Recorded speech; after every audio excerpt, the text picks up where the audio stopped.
our butcher had these amazing tomahawk ribeyes in the case, and they looked beautiful and they were on sale. We're gonna cook it over the campfire in my favorite way to cook, and that's on the A-frame grill right over the campfire.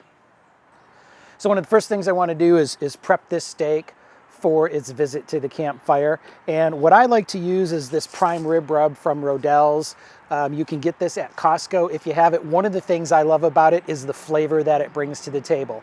Salt, pepper, granulated garlic, granulated roasted red pepper. There's some mustard seeds in there. It just makes a great overall flavor for a steak. When you're cooking over an open fire, you're gonna wanna make sure your steak is thick enough. So if you don't go with a tomahawk like we've got, if you just wanna do a ribeye or a New York strip or a porterhouse, get them thick for cooking over an open fire, because that thing's gonna be burning around 1,000 degrees. So you want a nice thick steak, 2 inches minimum, 2.5 inches you can get it. This one's about 2 inches wide here. I just coated my steak with olive oil. I put a nice coating all the way around of our prime rib rub. We're gonna let this sit out and come up to room temperature. When it hits that fire, we want this completely at room temperature for best results. And now we need to talk about fire management. Our fire for cooking is very different from your campfire, which you're gonna wanna roast marshmallows and things like that on. To cook our steak, we're really not as concerned with flame as we are about having a good base of really, really, really hot coals. So what I did here was I started my fire about 2 hours ago. I've got a really good base of coals down here. We're gonna move this log out of the way, and we're gonna check the temperature of our coals.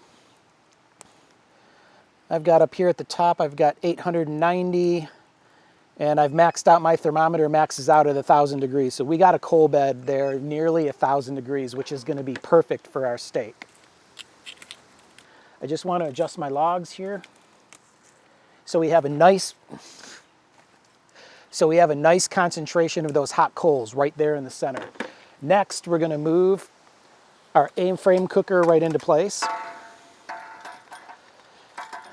and get that centered up so it's directly over our coals. Now we're gonna wanna get our steak on there. So we'll put a link in the description down below where you can pick up one of these. I would highly recommend them. We cook on these any chance we get.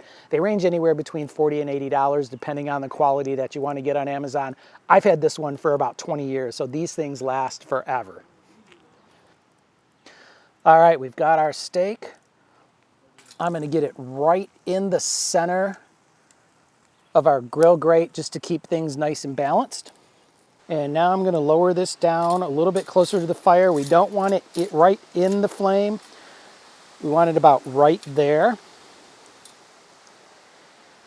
And we just wanna let that go and check the bottom of it in about 5 minutes or so. All right, it's been about 6 or 8 minutes, and we just wanna take a look at our steak and see how it's doing. One of the things we can tell is that our fat is starting to render and drip down on the fire. That's when you know you got goodness going on there. That fat's dripping down there and causing that to flame up a little bit. So I'm just gonna take a peek underneath here, and oh yeah, it's looking pretty good. Now on a fire like this, I don't know if you're gonna get the crosshatch that a lot of people want on a steak, but I am gonna give this a 90-degree turn. And it's looking really good, but we're still not cooked enough on this side, so we're gonna let it go about another 6 or 8 minutes and then have a look and probably give it a temp at that point. Okay, our total cooking time so far is about 12 minutes, and we're gonna go ahead and give this guy a flip and grab the end here and give that a flip. Oh, look at that. Now, right before I decided to flip this, I went ahead and lowered it down a little bit closer into the fire to get a nice char on that other side. Now, we're gonna let this go for about another 8 minutes or so, and then we're gonna temp it. And Victoria and I like our steaks medium rare. You cook your steak how you like it, hopefully not too far past medium rare, because that's perfect. About 125 degrees or so, and then once it rests, it'll carry over from that. But we'll temp this after about the next 6 or 8 minutes.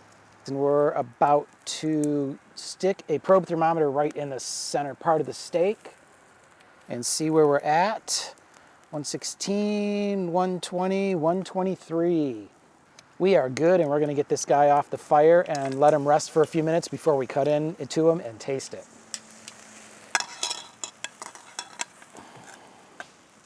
Okay, our steak's been resting for about 5 to 7 minutes or so. There's nothing left to do but cut into it and see what it looks like. So let's just give it, we're gonna give this end piece a little slice here. Oh, look at that. It's a beautiful medium rare. I am digging in. We're gonna cut this like that.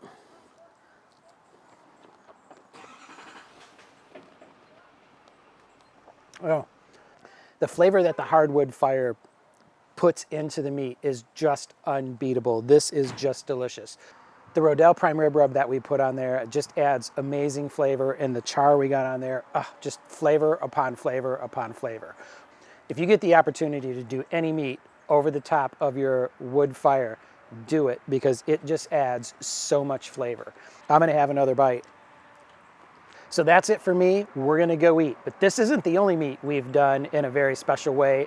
Be sure and check out our website, GF Explorers, for this and many amazing recipes and more to come for sure.